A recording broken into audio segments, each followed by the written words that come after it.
ঈদ মুবারক।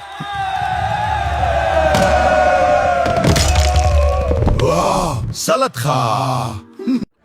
আউযু বিল্লাহি মিনাশ শাইতানির রাজিম। বিসমিল্লাহির রহমানির রহিম। আল্লাহুম্মা সাল্লি ওয়া সাল্লিম আলা নাবিয়িনা মুহাম্মাদিন। হিরোজ। আসসালামু আলাইকুম রাহমাতুল্লাহ।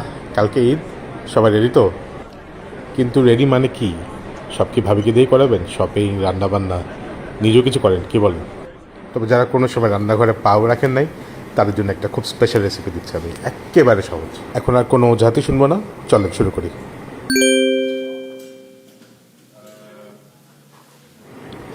খুবই সহজ এই রেসিপিটা বানাতে। আপনার লাগবে শসা, টমেটো, পেঁয়াজ, সালাদ পাতা, ঝাঁঝওয়ালা খাঁটি সরিষার তেল, ঝাঁঝওয়ালা কাসুন্দি, চীনাবাদাম, লেবু, ভিনেগার।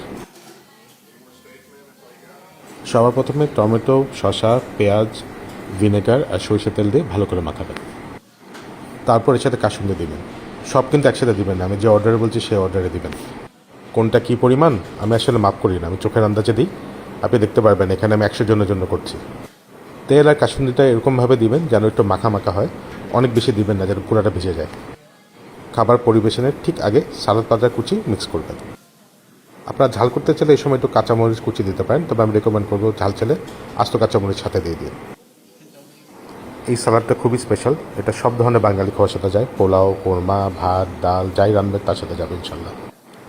আর এত সহজ আর এত তাড়াতাড়ি হয়ে যায়, কেউ বিশ্বাসই করবে না যে আপনি এত ইজিলি বানিয়েছেন জিনিসটা। তারপরে মুচমুচে বাদাম দিয়ে ভালো করে মাখিয়ে ফেলবেন। সালাদ পাতা আর বাদাম যদি আগে দেন তাহলে পতিয়ে যাবে, মজা লাগবে না খেতে। এটা কিন্তু একেবারে সার্ভ করার ঠিক আগে দেবেন। ফাইনালি সার্ভ করার ঠিক আগে একটু খেয়ে দেখবেন আপনার কীরকম লবণ লাগবে, কারণ বাদামে লবণ ছিল। তারপর পরিমাণ মতো আপনার স্বাদ অনুযায়ী একটু লবণ, গোলমরিচ, আর যদি মনে করেন তখন একটু কাসুন্দি লাগবে, একটু সরিষার তেল লাগবে, একটু ভিনেগার লাগবে, আপনার মতো করে আপনি মিক্স করে দেবেন তখন ইনশাল্লাহ আপনার স্বাদ অনুযায়ী। আর ফাইনাল পরিবেশনের আগে ভালো করে একটা মিক্স দেবেন, ঘুটা ঘুটা ঘুটা, বাস দান। এর থেকে সহজ আর কী হতে পারে ভাই? বানানোর সামগ্রী বাসায় না থাকলে আজকেই কিনে ফেলুন, কালকে কিন্তু ভাবি রান্নার সাথে আপনার সালাদ যেতেই হবে কিন্তু বস। ভালোভাবে মিক্স হওয়ার পরে আমি এভাবে পরিবেশন করি। একটা প্লেটের মধ্যে একটা আস্ত সালাদ পাতা দিই, তারপরে আপনার সালাদটা দিই এবং চারদিকে লেবু দিয়ে দিই।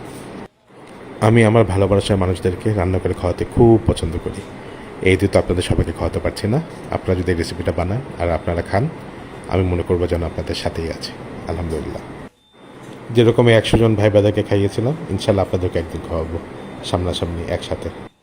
আশা করি এই ঈদে আপনাদের পরিবার এবং ভালোবাসার মানুষদের সাথে অনেক মজা করবেন, অনেক ফুর্তি করবেন, অনেক খাওয়া দাওয়া করবেন। সবাই ভালো থাকুন। ফিয়ামানিল্লাহ। আসসালামু আলাইকুম ওয়া রাহমাতুল্লাহ। ঈদ মোবারক।